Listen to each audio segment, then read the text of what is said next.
another famous band, music group, a special singer? Or are you more interested in sports, like Formula One, or however, Roger Federer, if you're Swiss, as I am, maybe you're a fan of Rogers. I don't know whether you you have a Harley Davidson in your carport. Would be nice, and you have a lovely tattoo like those two guys have. Or are there some Apple fans with us? Oh, football, Lamborghini, that's nice.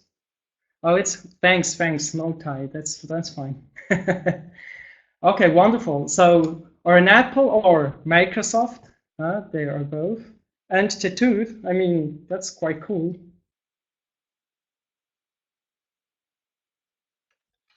So, let's move on. So, I mean, the question there is, do we have our customers, or do we treat our customers as kings, or do we treat them as fans? Why is this important, and what's the difference? To me, it really is important. I think a fan, or let's start with the king first. The king, he just dictates whatever he wants is the law, and everybody and everything depends of him. So everybody has to wait for him as well until he takes his decision. And there's a strong hierarchy, top down.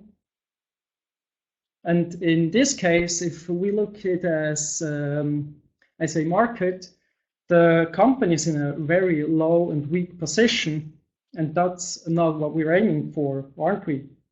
So the company in this case, they just can more or less react and not act as they want. Well, the king, his position isn't too strong either. When you think of his position, he had to know everything. He had to know whom he can trust or not. He have to take all the decisions. I mean, this situation isn't as comfortable as it might seem at the first glance. What about the fans? Well, fans, that's a whole different thing. A fan adores his star, and the relationship in between both sides normally is based on respect. And it's a situation of giving and receiving. And feedback is important because a star, he has to gain and regain the hearts of its fans every day. It's not just given. And the company in this case, when they do have fans, they can act and interact with its customers. And so that's why, to me, this makes big difference whether you really serve a king or whether you have a fan. Do you agree with me? Do you see the difference? Hope so. So does any one of you have a tattoo of his favorite band, of Harley Davidson? Are you a fan of the brand? Yes, sure. Okay, cool. And what about your customers? Do they have tattoos of your company? Are you rating? No, unfortunately not. So that's what we're looking for. Let's see whether we can become Harley Davidson as well or not. So let's move on. What's the content of today's lesson? And what's in my book? Sure, you agree I can't explain in 3/4 hours everything I've been writing on 200 pages. So let me try to give you a quick overview of what, to me, it seems to be important when we talk about service and establishment of service culture in your company. So let's see what we have to consider most. Then we talk as well about the benefits, what you can gain out of it. Mainly, there are three things. The key issue is to be unique. Then, of course, effective and as well efficient calls that can work together. It's not just high quality, means high costs. That's history. You can introduce a service culture and the high quality at low cost as well. And then let's talk or touch some key success factors. That's what is in this lesson today and what I think I can touch and treat in 45 minutes. Okay, sorry, yes, tattoos aren't acceptable in some cultures. That I do agree, but it's just to show that a real fan, has some identification with the brands he loves and he likes to show it, whether it's a tattoo or a shirt or a sticker or something else. Of course, we have to respect the cultures. Thanks. Well, let's move on. Here I am again, Roger Schmid. I'm 44 years old. I'm from Switzerland. I live in Switzerland. I know other cultures because I'm married with a Peruvian person. So we do have 2 kids, a daughter, she's got 14, and a boy, 10 years old. After school, I decided not to go to university because in Switzerland there's another possibility of education you can do. So I started as a clerk. Then I made some studies. I received my Bachelor of Business Administration. I did an MBA in Information Management, so basically business engineering, process engineering, organizational engineering. 10 years after that, I made an MBA in marketing. And well, still important to me is my drummer's studies I did in New York. That's more than 20 years ago, because what I learned there, when you become a professional drummer, that's as well service, because like the rhythm section is like the basement of a band and has to serve the whole band. So what I learned there, I can really use and introduce in my professional work. So maybe I will give some examples as well when I continue this speech. Well, and I do have some 20 years of experience in various positions as a project leader, as a line manager, always in the customer and service experience in some things like that. Well, so let's move on. If you don't mind, I'll switch off the video so we are sure the connection won't break. I'll come back later. So see you. So hi, there's Daniel. Hi, Daniel. Okay, let's go on. So where do we come from? That first thing I want to touch a little bit, just to mention why service becomes more and more important and how and why things changed. Then let's talk about the changes in the information and buying behaviors of our customers today. And I like to touch the sales promotion process, offering discounts, what the disadvantages and advantages are with discounts, just to open and to introduce why and how we can change things to the better for our customers. So when we look at history, it was in about 1870 when Frederick Taylor introduced the principles of process steering. He analyzed the processes in detail and separated the value chain in each process step. And then people became an integrated part of the process.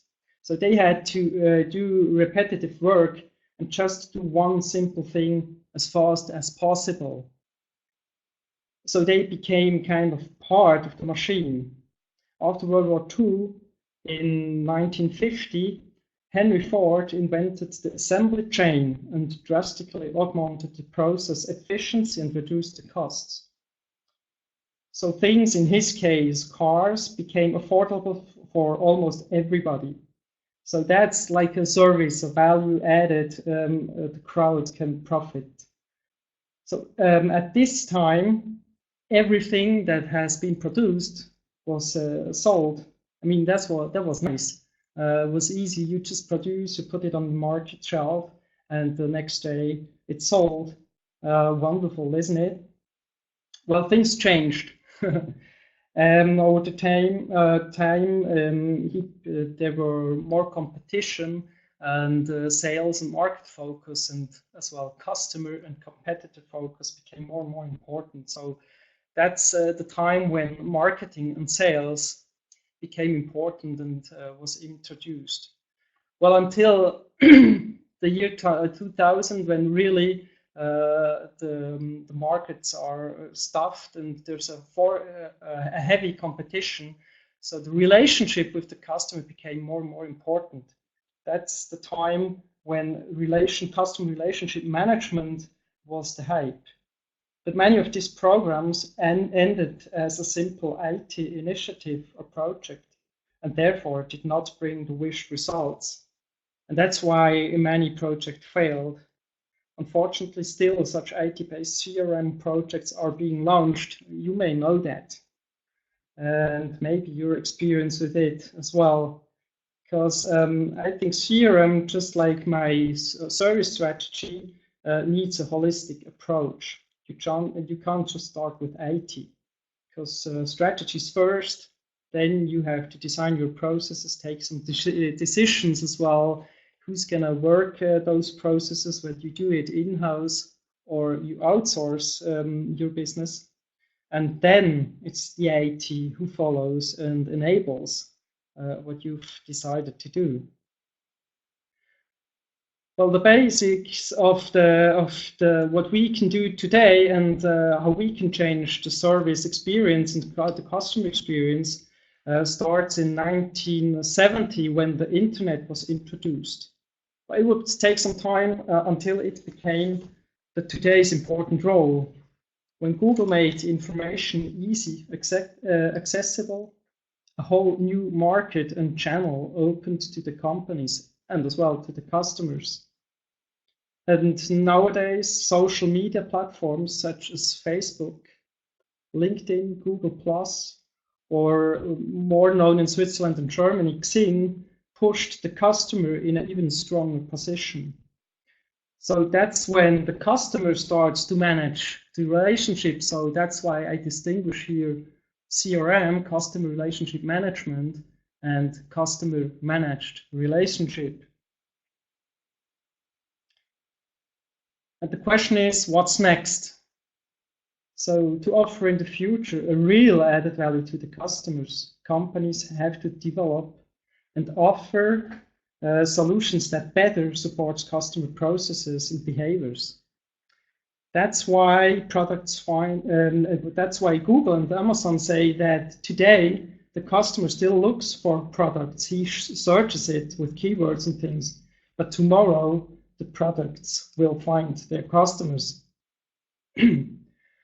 With digitalization and the Internet of Things, the things become even more customer facing, and this will help more and help to delight the customers of tomorrow. So that's where we come from. Things, products and services become more and more replaceable, and we have to focus on how we do serve our customers, how we make sure that we really distinguish us from the competition and every day try to delight our customers.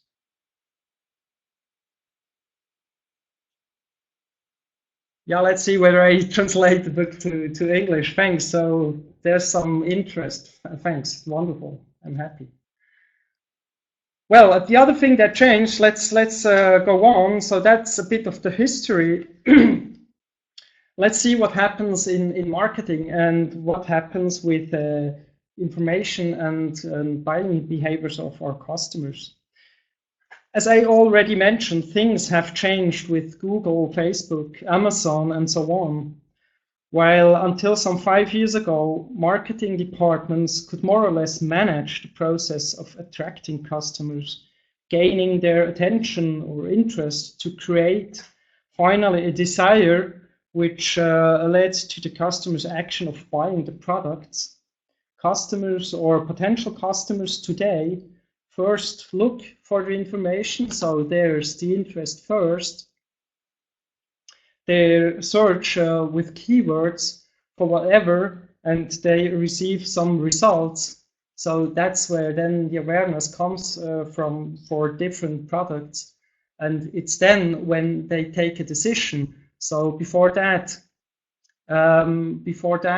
they contact their colleagues by Facebook. They just ask in Xing, for example. I've seen that yesterday. Somebody asked I'm looking for a B2B CRM solution. So does anybody has a good idea or something like that? So that's the way people is acting and interacting today. Then they're approaching, buying, it's delivered. And what's important today is that the internet doesn't forget, that everybody makes his experience with during the sales process with the employees he's interacting, and as well with the product itself. And whether he likes it or not, he's going to publish his experiences on all those social media platforms. And that's what you're going to find as well when you start searching for things. So it's a whole new kind of looking for information, searching products, and buying finally the things. So what was a straightforward process and managed by the company today, it's more or less like a pretzel, and you can't just manage it like you wanted or you had done it before. So there you have to be really careful and think about all the touch points of the customer and make sure that they work and fit well together.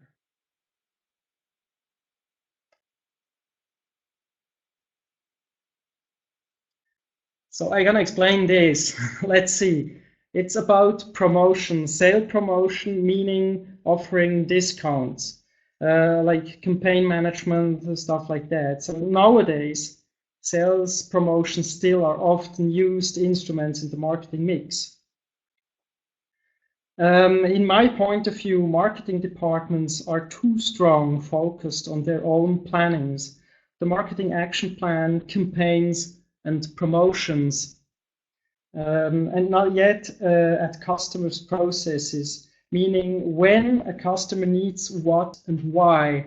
And that leads to something like that. So in this diagram, the gray part here, that means here you offer a discount. So you have a sales campaign, you have a discount. So there are just a few people that really can profit from this sales moment.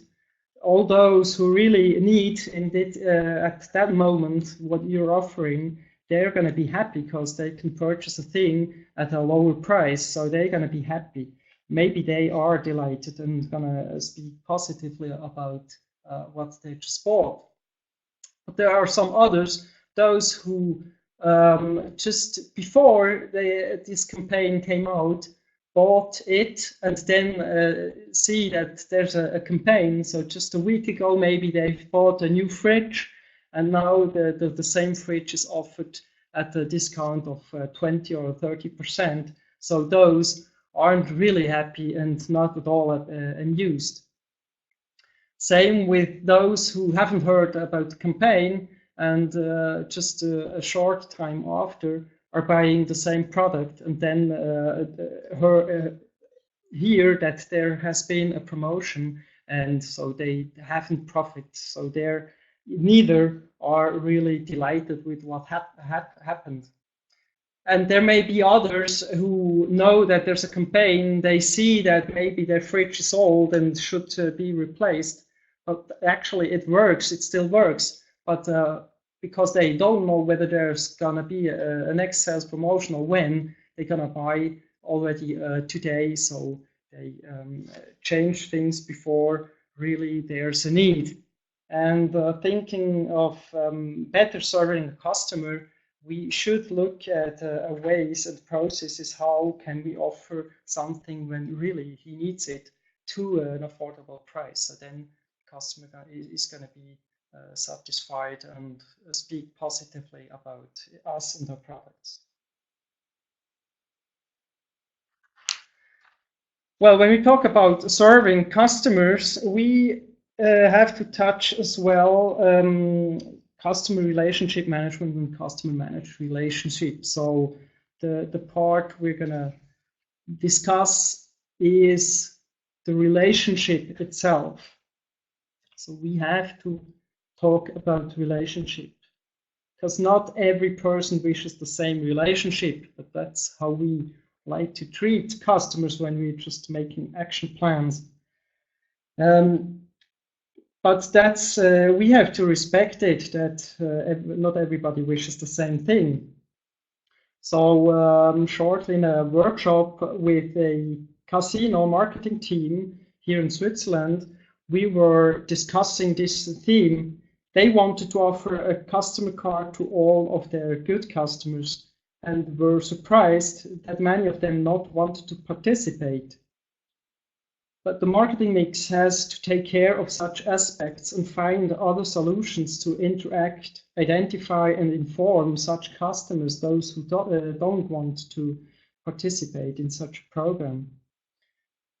So it's a mixture of customer relationship management, led by the company, and customer managed relationship, led by the customer itself.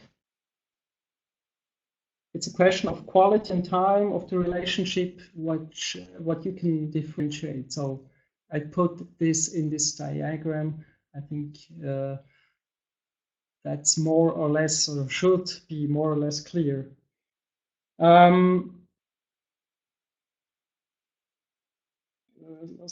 You can compare relationships to animals as well. I tried that once, so let's give me an example.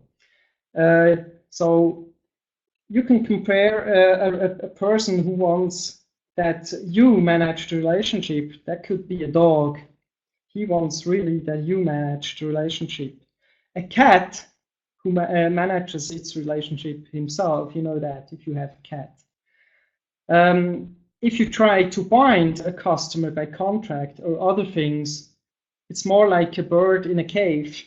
The cave can be as wonderful as you want, can be golden. However, when the bird is not happy with you and the bird does not want to stay, he will just fly away when it will just fly away when the door is open.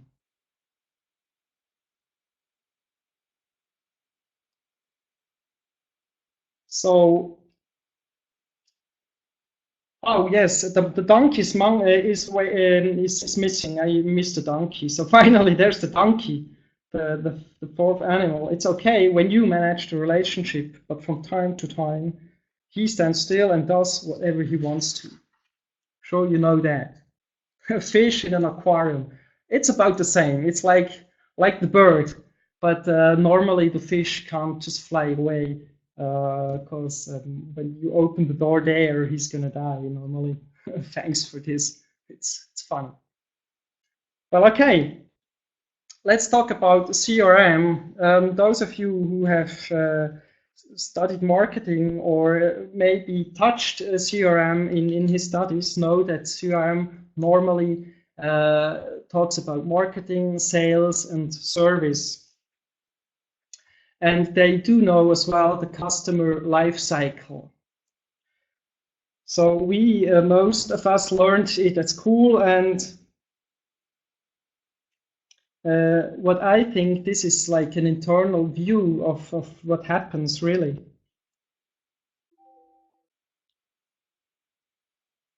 And beside that, there normally we have communication and corporate communication offices. And what happens, marketing departments, sales departments, service departments, and communications, each of them have their own goals and are just loosely linked together, and it's hard to really make sure that what the customer gets is the same image everywhere of the company. So it's really hard.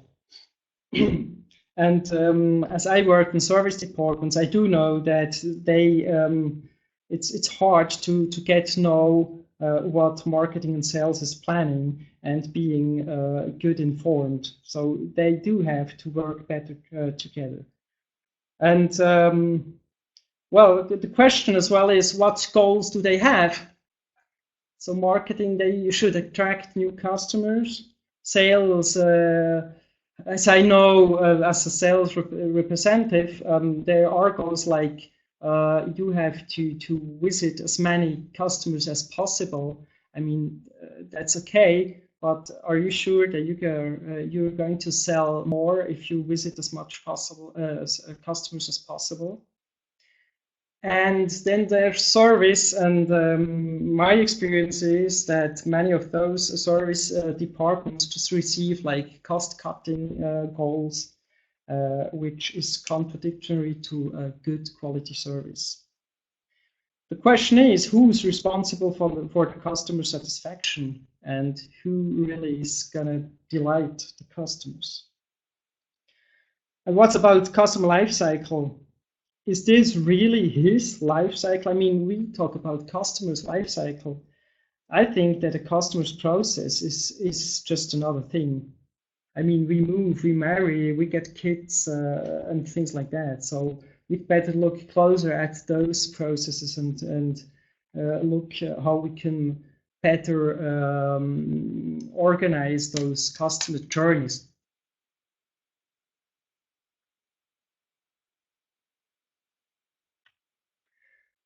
So let's come to the definition of service, how I see it, and why. In my opinion, service is really the basement of all business. There has to be service in marketing, service in sales, service in all other processes. Even in the management process and support process, you have to serve others. And that's why in the CRM context, I would replace the process service by other processes, so-called order fulfillment, assurance, billing and revenue management. Each one does add value to the customers. And that's why internal customer-supplier relationship is important too, because everyone does his best to serve the best to the customers, to delight and excite them.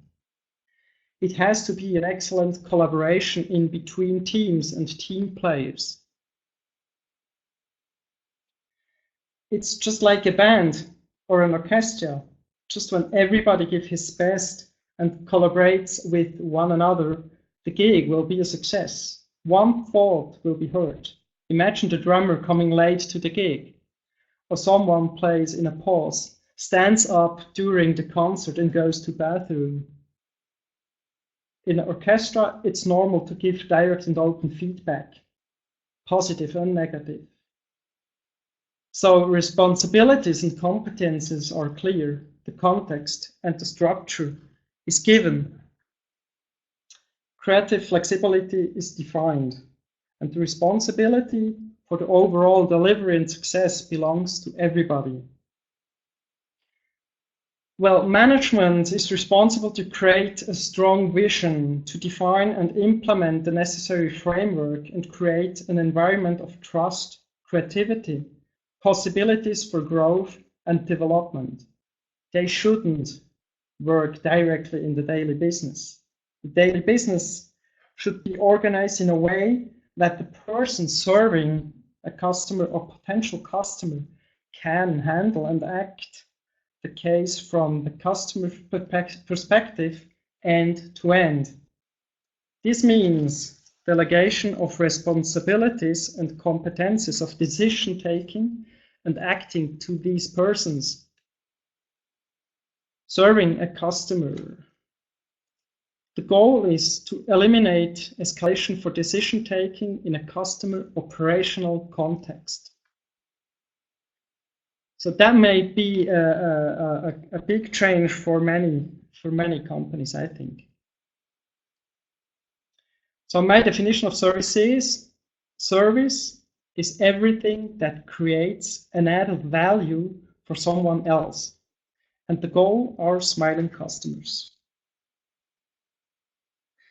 Question: who is your customer? What customer segments do you serve, internal and external? Do you know their needs? What benefit, what value can you add to their businesses? And how can you make them successful? You might write in the message box. So who's your direct customer? What person are you serving? Is it internal staff? Is it another department? Is it the paying customer?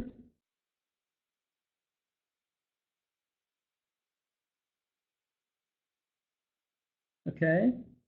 External, CEO, CFO, inside out. Okay.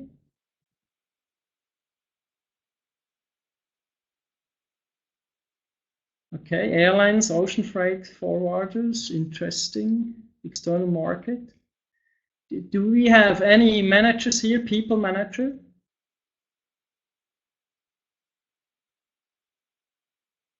Yes, okay, external, yes.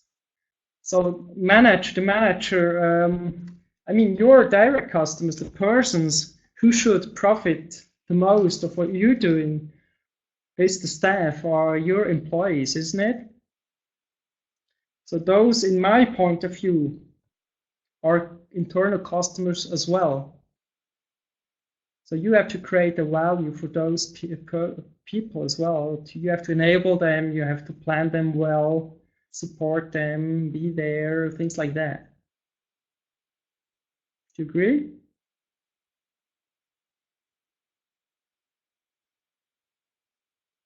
So right.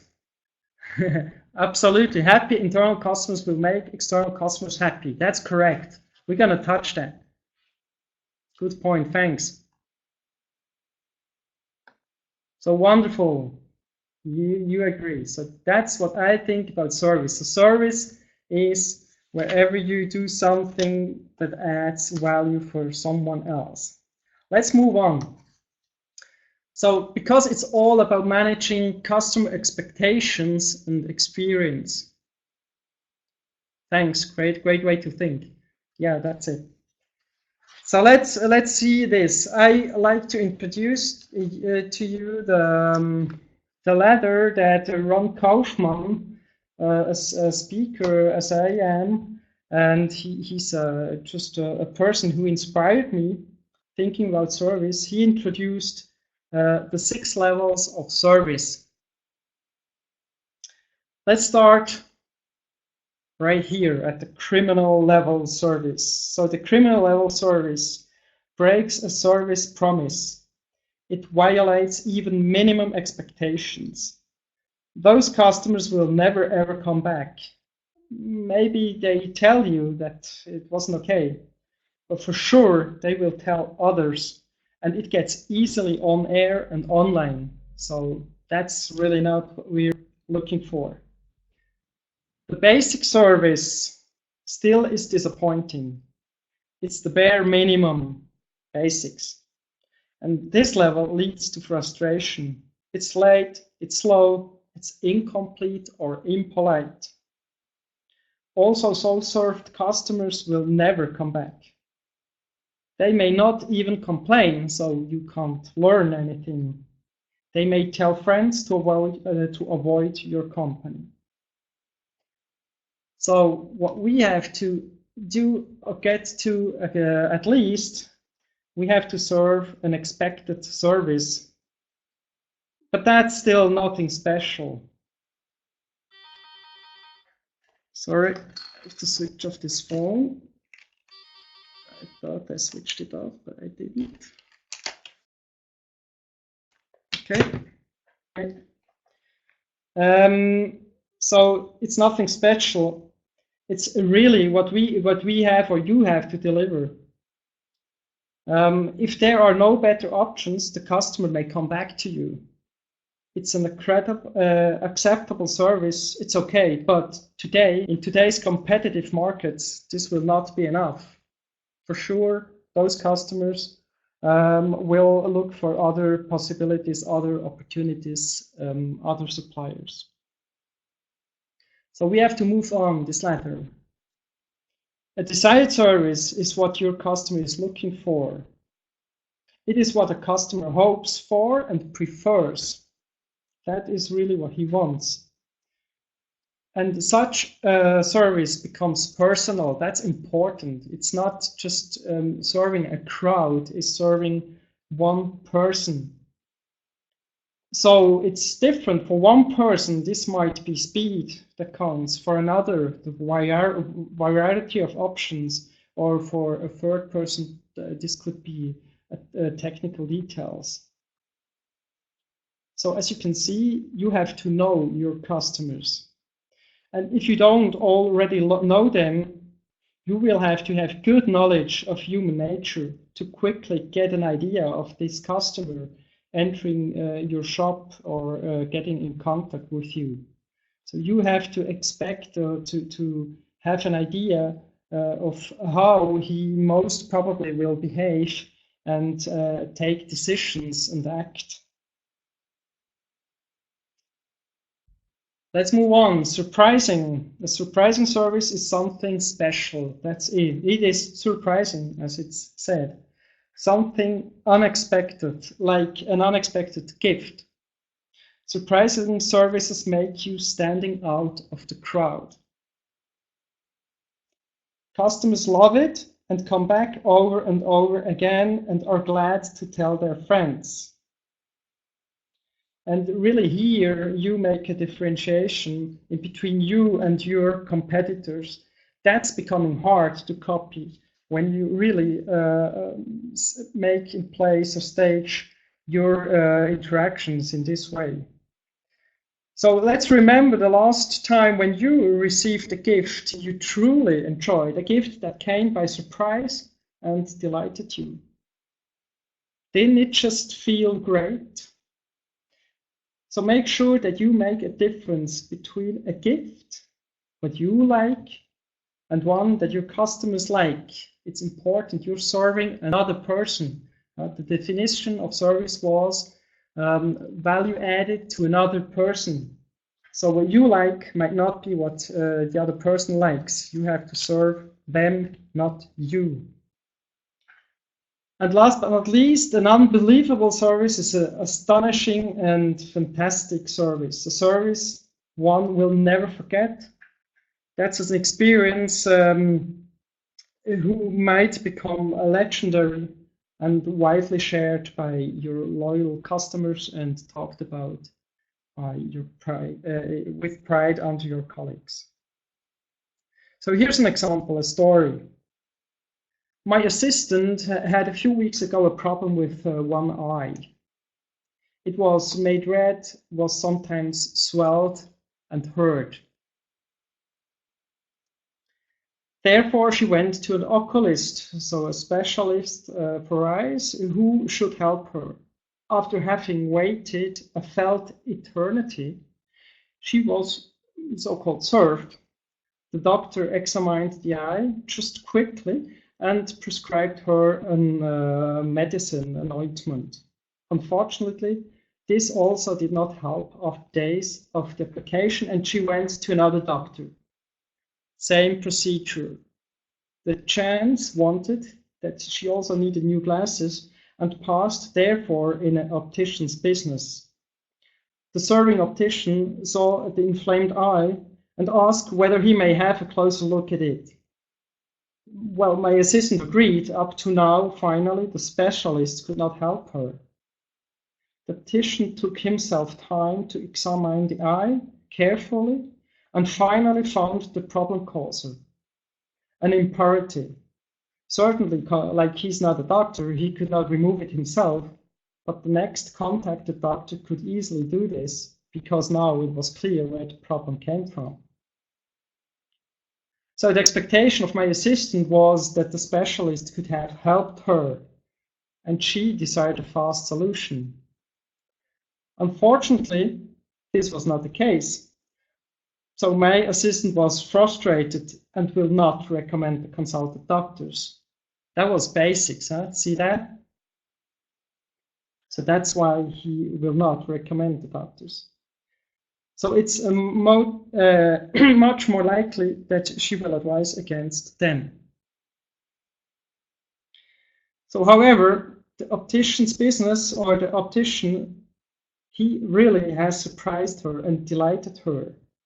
So that was here at this level.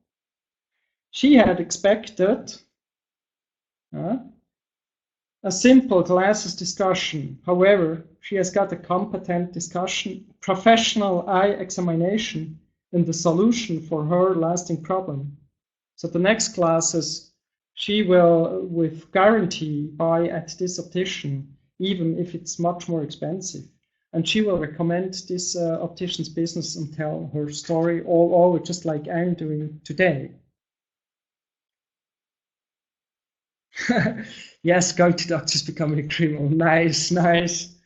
Well, just one thing you have to take care when we set up things like that. We're gonna discuss it. We're gonna think about processes. We have to think about what's expected. We have to manage those things. We are gonna talk about that. Whatever you offer here, desired or surprising, if it stays the same thing all over, it climbs down this ladder. So what was surprising becomes then desired, it becomes expected, basic, and criminal. So make sure that from time to time you change things. So it's a creative approach, serving and surprising customers. It's not just a program. You have to think and rethink every day about those things. And what's important, you have to enable your staff, your employees, and you have to delegate competencies that they can act in this way.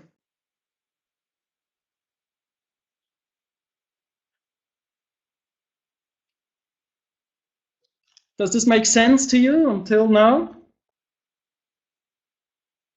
How is it? Yes. Okay, you like it? Okay, thank you.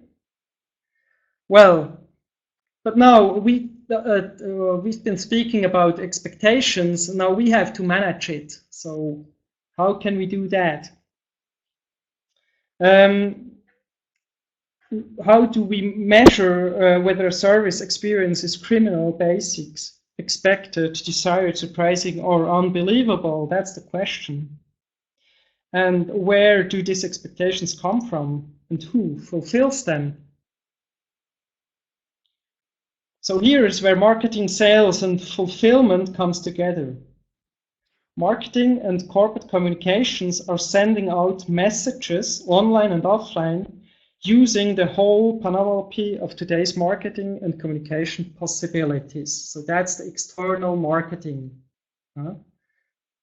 Corporate communication. So web flyers, posters, adverts, blogs, etc., whatever. The customers, they filter all this information and they combine it with their needs, wishes, beliefs, experiences, and they create a proper image of the company, their products and services. And that's why the image of your company is slightly different from customer to customer, because not everybody has the same experiences and expectations. And so it's really, it's different, and that's why you should treat a customer like he wants each one personally, the best possible. Well, essential is that the employees, so we move here, have every necessary information to fulfill the target of delighting customers.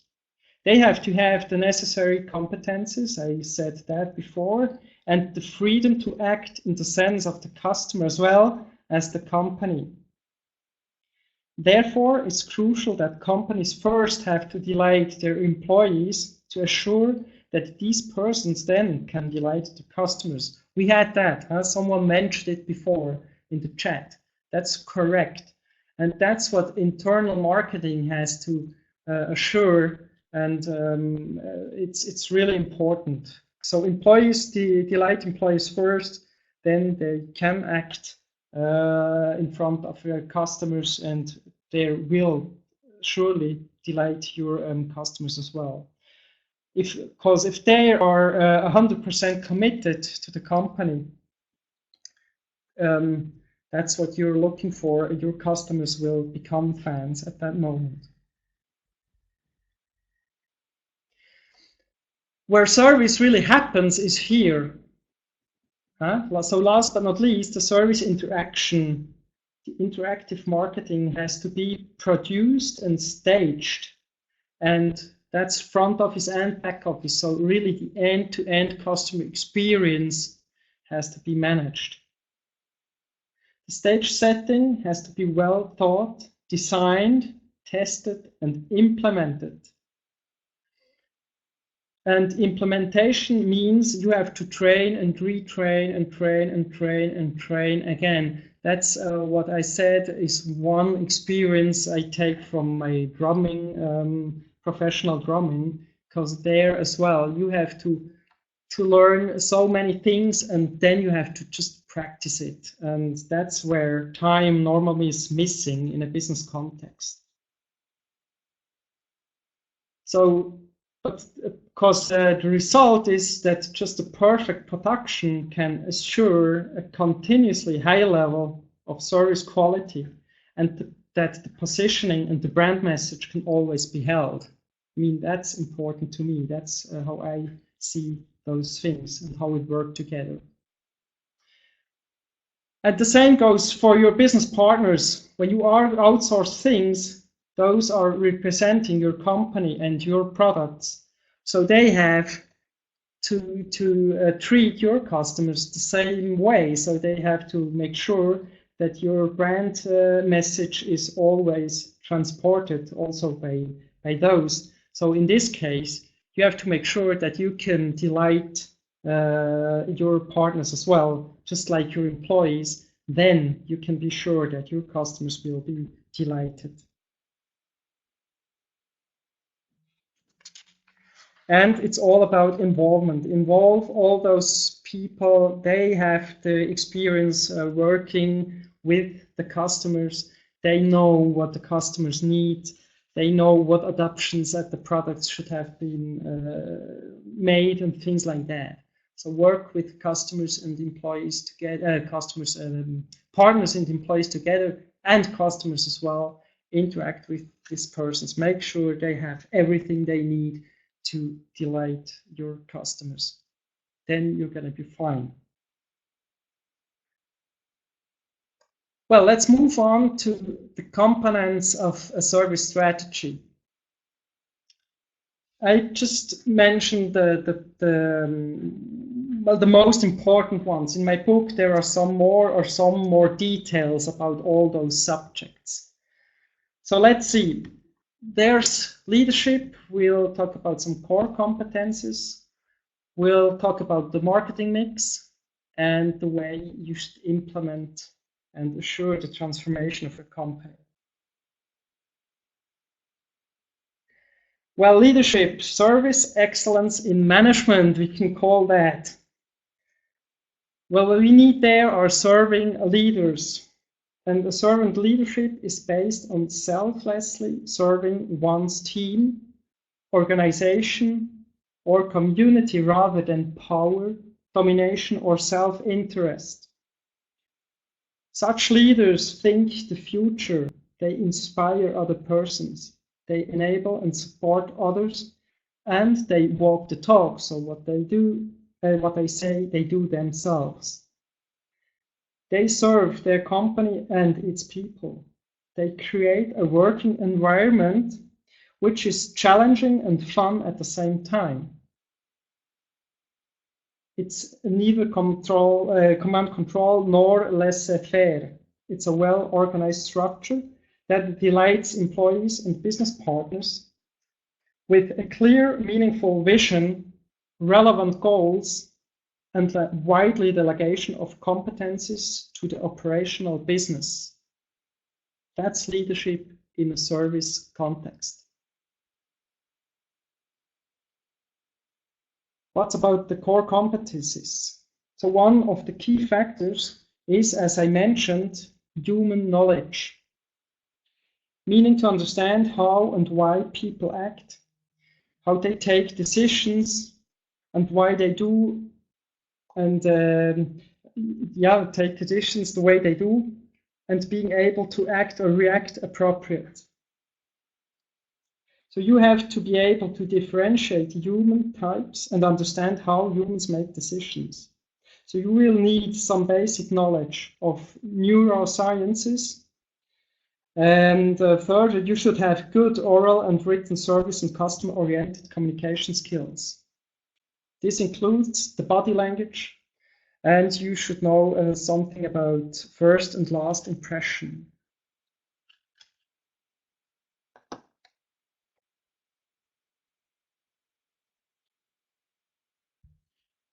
Well, as I mentioned before, your service has to be set on stage. So let's talk about marketing mix.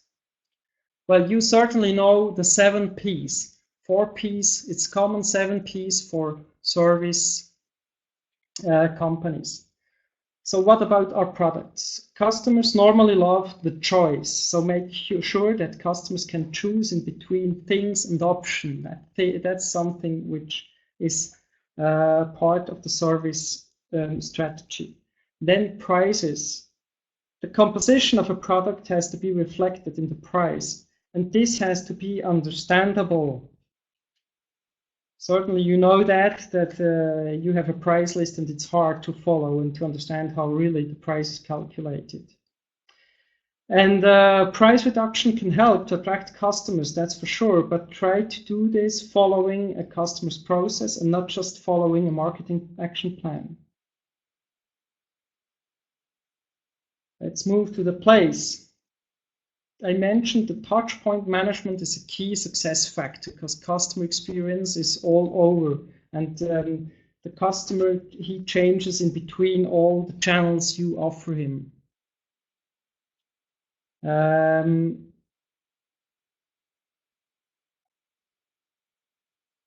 as I said, you have to make sure that this is set on stage. So every interaction, online and offline, has to delight the customers and send the same brand message.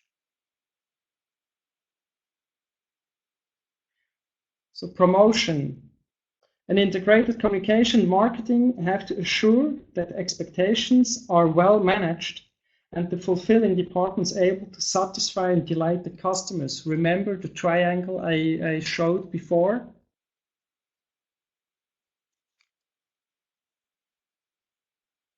Let's move on to processes. Well-engineered processes distinguish standard procedures, which can be automated to a high degree, specialized tasks and exceptions. This assures speed, low cost, and quality.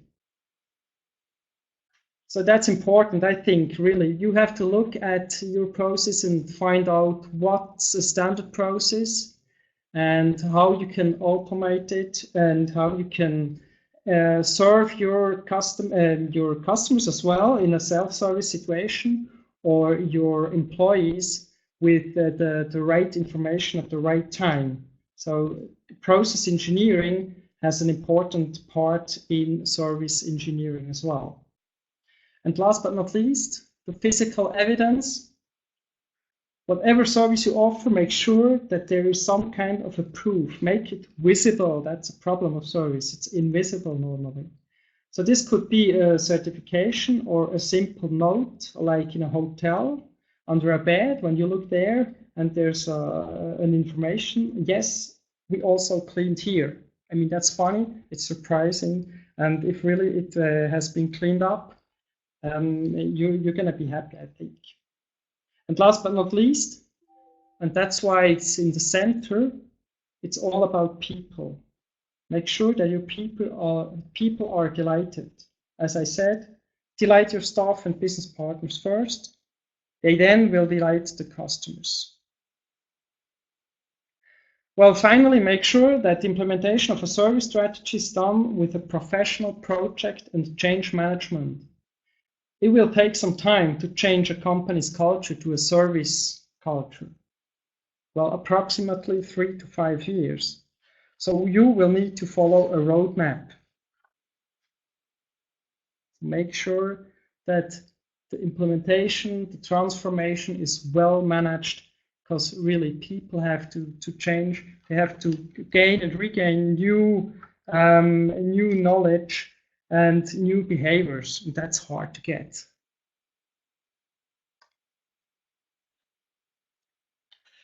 So what can you benefit of a good implemented service strategy? There are 3 things. There is uniqueness, effectiveness, efficiency. So what's in for you? First of all, you'll become unique. By being so, you become more and more attractive to customers. And what's important, you become attractive as well to business partners and employees. You will stand out of the crowd and be able to set the standards rather than just to follow and react.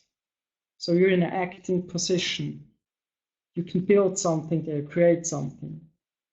And that's why you will be able to break out of the price war in this case, and also of the war for talents. By rethinking your business model, you'll find out what customers to serve. That's the second point, because it's not necessary to serve all. That's what many businesses today try to. They like to serve all, and so that they never become a specialist in something. It's more important to serve the right ones, the right customers.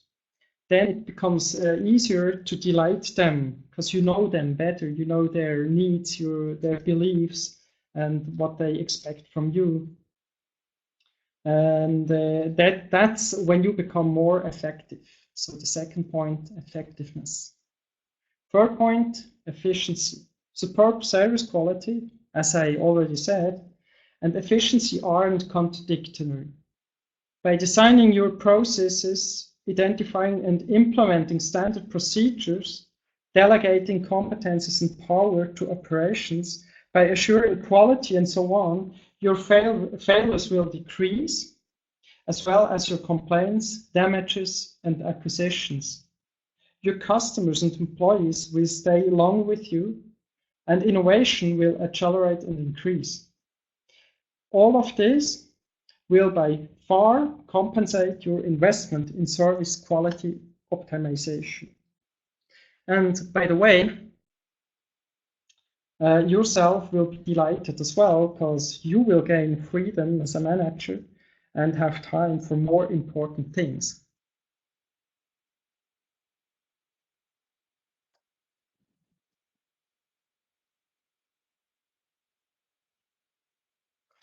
Well, let's come to the end with the key success factors by introducing a service strategy in your company. Well, first of all, it's the management commitment. If you want to introduce a service-based strategy, this might be a major change to your company and to your company culture. That's why you need the commitment of your management, because without the commitment of the top management, this will never happen. You know that for sure. Second, leadership. We've been talking about leadership. There will be problems coming along when you make such a change, that's for sure. Even if you plan the work, there will be unknown stuff and you have to handle this.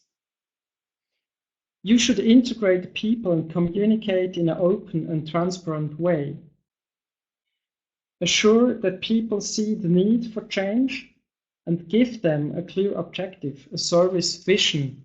Just as we mentioned, think the future and give them a service vision that they want to achieve. And then inspire and support them and, as I said, walk the talk.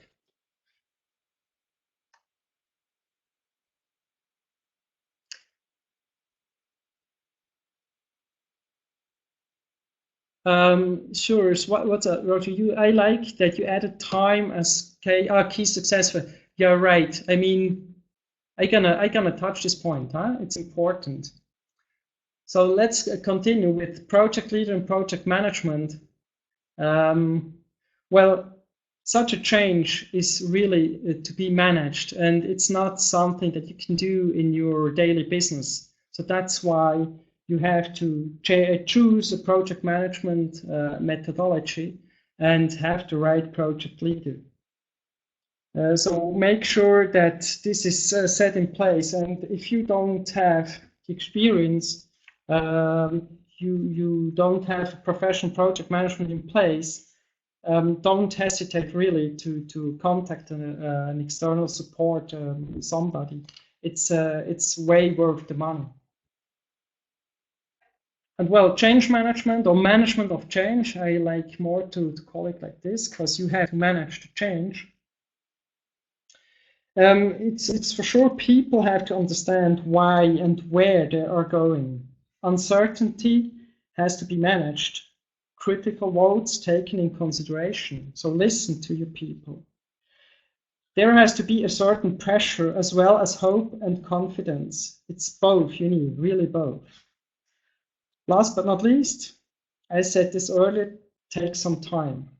Time is important, and you have to give this to you and to your people. There will be quick wins, and you have to look for the quick wins.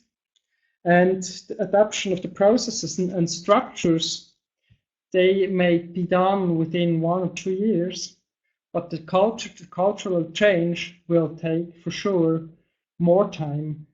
So calculate with 3 to 5 years, as I mentioned before. That's really important.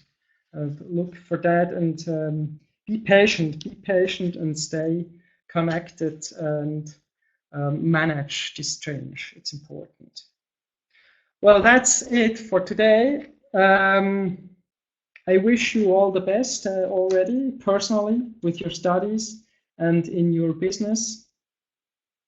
And well, I'm ready for answer some questions.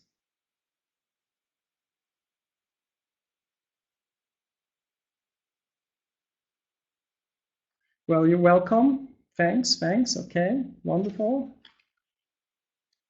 So soon? Well, it's an hour. If you think it's okay. Wonderful. So you like that? Wonderful. Well, I hope you can read my book in German. Otherwise, you can contact me and we show what we can do.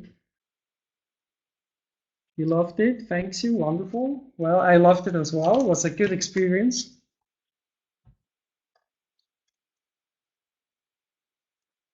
I'm gonna write my contact data here, so you can contact me at this email.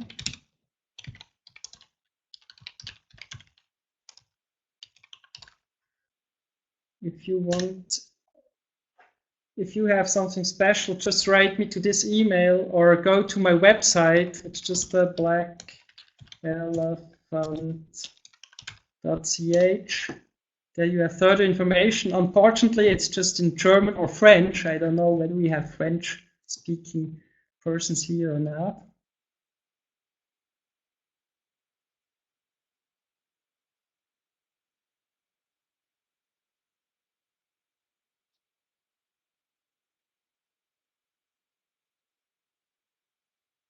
Okay, there's a great customer is always king is different from customer asking. Right? Okay, that's right. I mean, you can distinguish this. It's just the image of a king I don't like. Whether it's a customer as a king or treat him as a king, or is always king. It really depends what you mean with it. Huh? Whether our customer is a king and you have this service mindset, just like I tried to explain, then it's okay. Otherwise, I prefer the fan picture. 2 elephants understand German for sure. I'm a Swiss German speaking person, so just write me in German. You may write me in French as well or Spanish.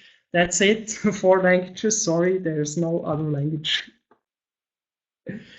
A king customer is a dictator. Okay. We have a perception in North America the customers always right. No Italian, Spanish, sorry. But you might write me in Italian, though let's see whether I can help you in Italian then or in other language. Well, let's go to the point. North America, that customers always right. I just traveled, not North America, the East Coast of America, and I didn't felt that I was always right. But it's okay. I love America. It's wonderful.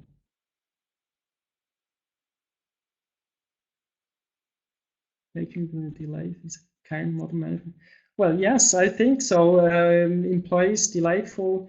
You have to delight your employees. You have to love your people, and you have to make sure that you engage the people who really are able then to delight your customer. So they do have to fit in your team. It's just like in an orchestra or in a band, as I mentioned. There you have really to make sure that the person who joins the group fits in this group, because what a customer gets is always one result of a customer experience. It's not just one person serving.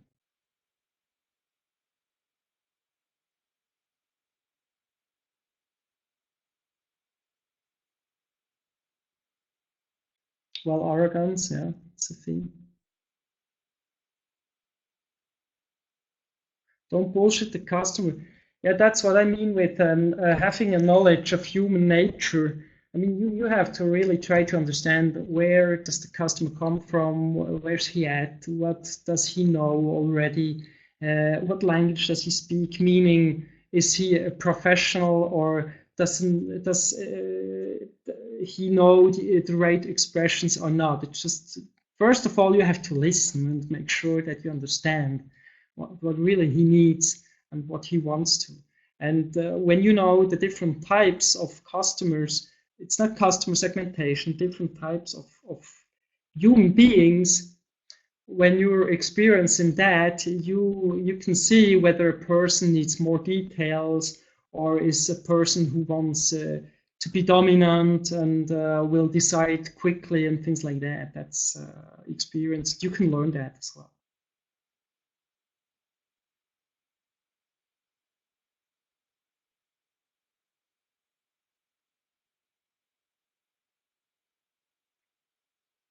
Yeah, don't lie. That's for sure. I mean, today, as I mentioned in the information and communication process or behavior, it's just you lie, they're gonna find it out, and then it comes back to you in a negative way. So better make sure, be true, say what you know, and then when you don't know anything, something, you just better say, mention it, or even if really a competitor has the better solution for what you can offer today, it's better to lead this customer to the competition. So by doing so, I'm sure this customer, whenever he's got another problem, he's coming back to you, knowing that you're not cheating. You don't want to just sell something. You're honest, and when you've got a good solution to his problem, he's gonna buy it with you.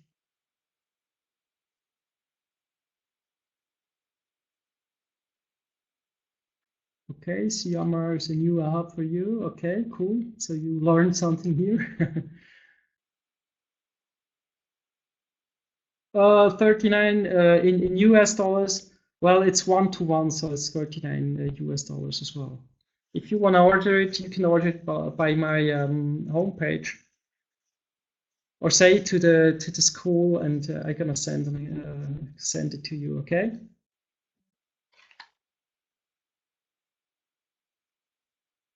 But it's in German. Hope that's fine. Are there other questions, remarks, something?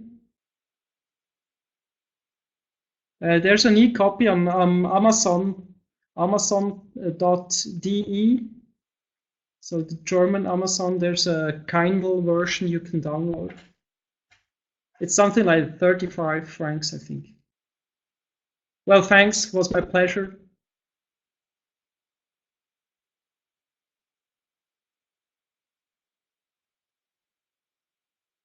Can be easily translated, maybe.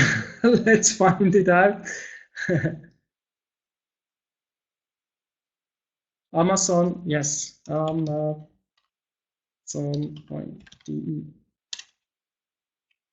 Okay. There's a Kindle version. So last question. Anybody? No? Okay. So, well, thanks a lot. Okay, someone, Yvette, you're writing something. Let's see. Well, thanks. Thank you. It was my pleasure. Well, wonderful. Let's stay in touch. I mean, you can find me on LinkedIn, Xing, Facebook, wherever. Well, I could come to Africa. You might invite me. Why not? Never been there. Okay, Thomas, maybe they are recording it. I hope so. Yes, they do. So maybe you get a copy of that. So wonderful. Yes, we are. Yes, we are recording it. So you can. It's going to be uploaded in the library within 3 days, so you can watch it again. Wonderful. I'm online again. Yes. So your last chance to ask questions. And if there are no more questions, then I would like to thank Mr. Roger for the presentation, and hopefully we are going to welcome him back soon. Well, my pleasure. Thanks. Would be fine. Well, bye bye, everybody. Thank you. Thank you. Bye bye.